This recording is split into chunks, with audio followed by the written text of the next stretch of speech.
Apretar la boca durant el son o durant el dia, a la feina o davant d'altres situacions, és comú en moltes persones. Activar els músculs de la boca de forma involuntària rep el nom de bruxisme i és un fenomen que relacionem sovint amb l'estrès. Des de fa anys es relaciona el bruxisme amb el desgast dentari, el dolor i la tensió dels músculs de la masticació. I sovint es proposen fèrmules de descàrrega per evitar que les dents pateixin i es malmetin. No obstant això, posar una fèrula no redueix que la musculatura s'activi de forma involuntària, no evita el bruxisme, només algunes de les seves conseqüències, com el desgast dentari. El mal de cap, a la boca o aixecar-se amb fatiga amb els músculs de la masticació, la rigidesa dels moviments de la mandíbula i altres signes i símptomes relacionats amb el bruxisme poden no desaparèixer només amb l'ús de la fèrula.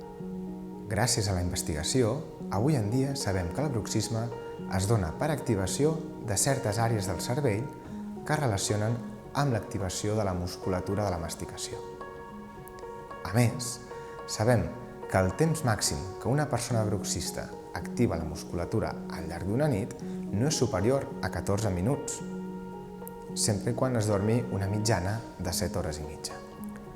Aquest temps sembla que no seria suficient per provocar tots els símptomes que es relacionen amb el bruxisme, sinó que dependrien de molts altres factors. El que sí s'ha plantejat és quines estratègies serien les més adequades per disminuir l'activitat d'aquestes neurones que activen els músculs de la boca de forma involuntària. Part d'aquesta resposta té relació amb l'estrès. Cada vegada que un ésser viu s'estressa, ho fa perquè percep que algun estímul del seu entorn és potencialment perillós. Si existeixen molts factors que motiven l'estrès o es mantenen en el temps, les neurones que s'activen de forma específica passen a estar molt de temps activades. La resposta o afrontament a un estímul estressant comporta una descàrrega de neurotransmissors i hormones que activen el sistema musculoesquelètic i li envien el missatge que s'ha de preparar, ja que tocarà lluitar o fugir. La intensitat de la resposta serà igual o molt propera a la intensitat de l'estímul estressant. Fins aquí, tot aquest mecanisme no generaria cap problema, però si privem el cos d'una resposta física a l'estrès, comença un conflicte. De fet, ho fem constantment, perquè si ens estressem a la feina, no podem sortir corrents, ni ens barallem amb els companys o amb el nostre cap.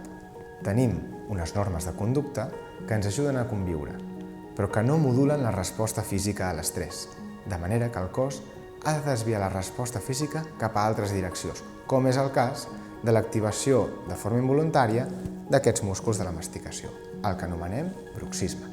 La proposta que fem des de la fisioteràpia per resoldre aquest conflicte passa per tractar el dolor muscular o articular de la boca com faríem amb qualsevol altra articulació i, a més, establim estratègies d'exercici que s'adeqüin a donar una resposta física a aquest estrès. Una de les estratègies més indicades és l'exercici aeròbic intervàl·lic d'alta intensitat, conegut com a HIIT, de High Intensity Interval Training en anglès.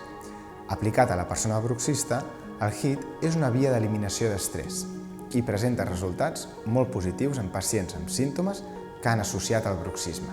Tant la intensitat com la durada i la freqüència de les sessions s'han d'adaptar a cada persona, sent el fisioterapeuta el professional més indicat per programar aquest tipus d'exercici.